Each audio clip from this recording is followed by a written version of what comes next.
Hi, FWEA colleagues. My name is Lauren Seeley, and I'm a seventh grade teacher at Lakota Middle School.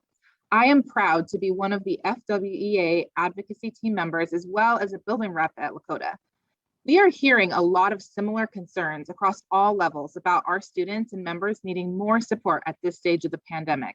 And we're also hearing that members aren't sure how to have that conversation to get the ball rolling.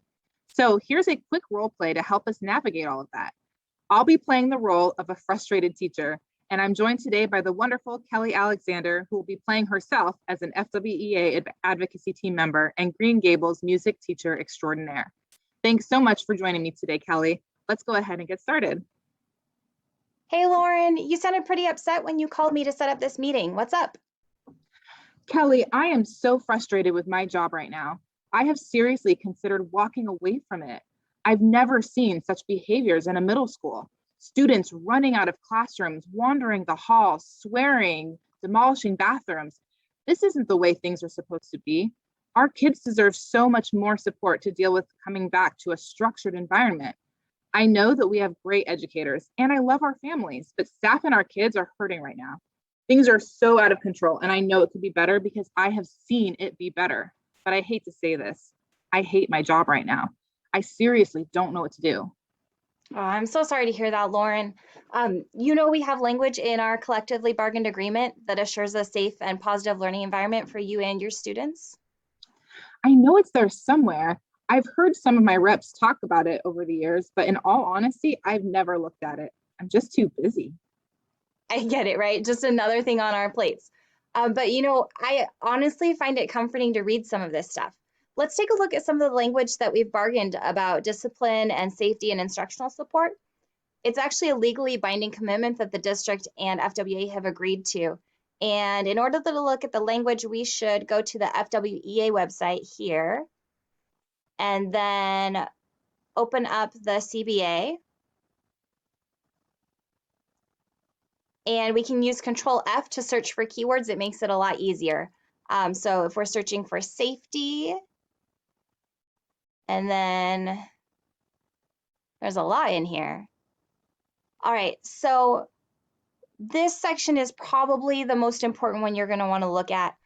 We've got starting here with all the administrative support. So that it's agreed that a principal or a supervisor or designee will always be on site. So there should always be somebody there in order to provide support and assistance and promote safety. And that it's the responsibility of that person to ensure that staff, students, and parents are working in a safe environment. So there's that guarantee right there.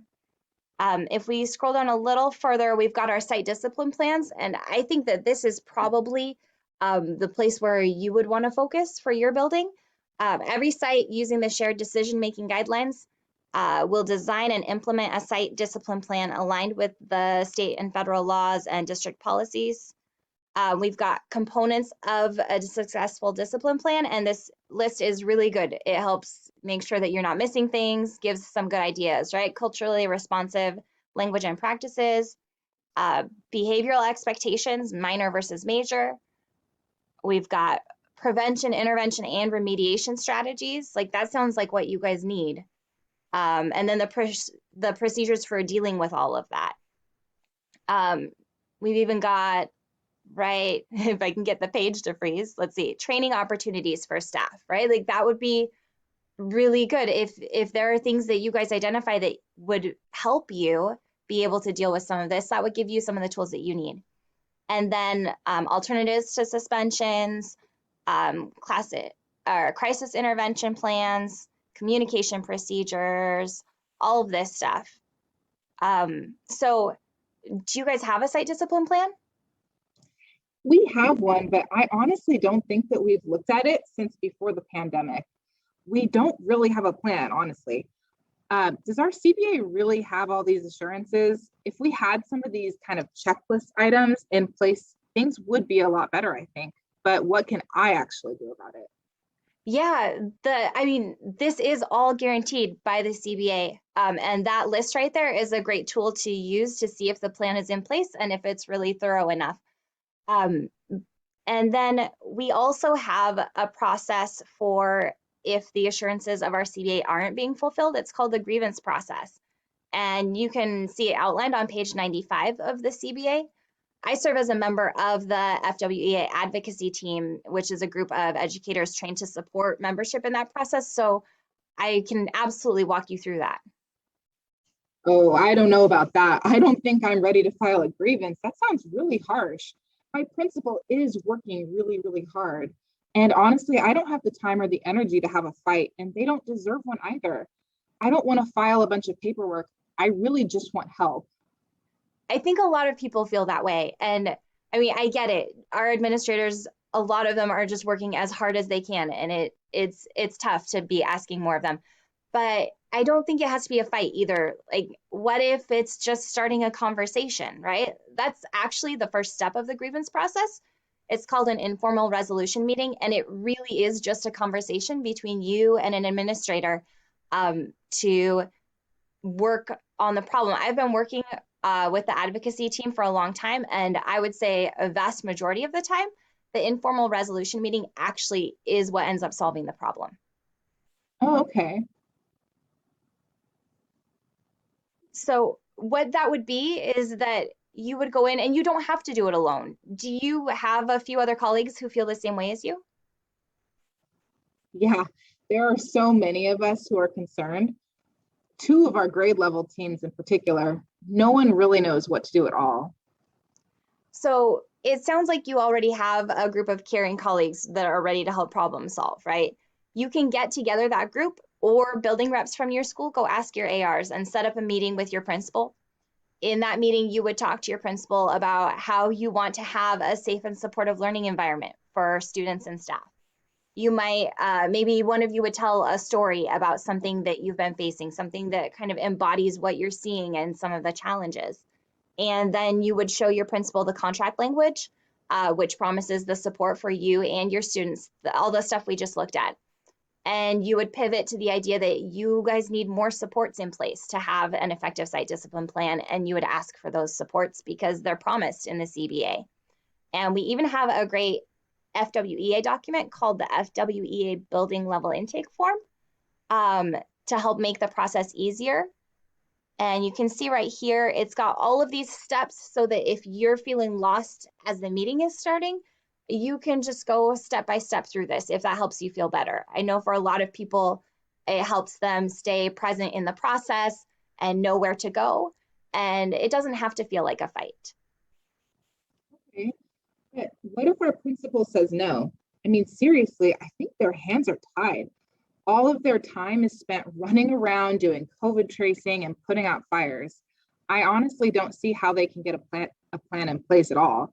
I feel like this is just going to stress them out, and I really don't want them to be mad at me for putting more pressure on them. Right, I get that. I mean, and it's possible, but how do you know without a conversation, right? And think about it this way. If you or your colleagues end up getting sick because of all the stresses that you're under, what if somebody has to take a leave of absence? Or what if somebody just up and quits because it's too much? How's that going to feel for admin? They're going to be scrambling to replace somebody. There's no substitutes. They're not going to get anybody. And your admin might not know how bad it is for you right now. If they're so busy with everything else, like they might genuinely have solutions, but they just don't know that things are happening. And so I think that's where the conversation is really important. It's a chance for everybody to problem solve together. They might not know. And asking for a workable safety plan for your building really isn't something extra. It's guaranteed. It's already mutually agreed upon by the district and the association. You're right. Okay, we should have the conversation, but I honestly don't know how they will have time to get us there. I don't think they even have enough support. So there's contract language about support too. Let's get back to the contract here. The thing is, FWA can do things to address that with the district, but we have to start by asking at the building level. So right here, we've got this section to support building safety. FWEA and district leadership will bring concerns about the effectiveness and implementation of a site's discipline plan to the Labor Management Committee and the allocation of additional support, if needed, will be determined. So there's language there for at a district level. They can and they will provide support if a building needs it. But that first step is the site discipline plan. FWE can't take it to labor management and have a building that doesn't have a plan in place. Like that's obviously the place it needs to start. That makes perfect sense to me. I really, really appreciate this conversation, Kelly. I wish I'd spoken to you earlier about this. I feel like now I have a path to try and fix things in my building at last. It's too bad everyone doesn't have a Kelly to talk them off the ledge. Well, I'm really glad you feel better, Lauren, and I'm glad I could help you. Obviously, there's still work to do. You're going to talk to your principal and ask for those supports that your kids and your staff deserve. And by the way, everyone actually does have the support that I just gave you because our FWA executive board and advocacy team coaches are willing to help everybody through the conversations that you would have with your admin to assure any of the processes that are guaranteed in our CBA. As union members, we are never alone.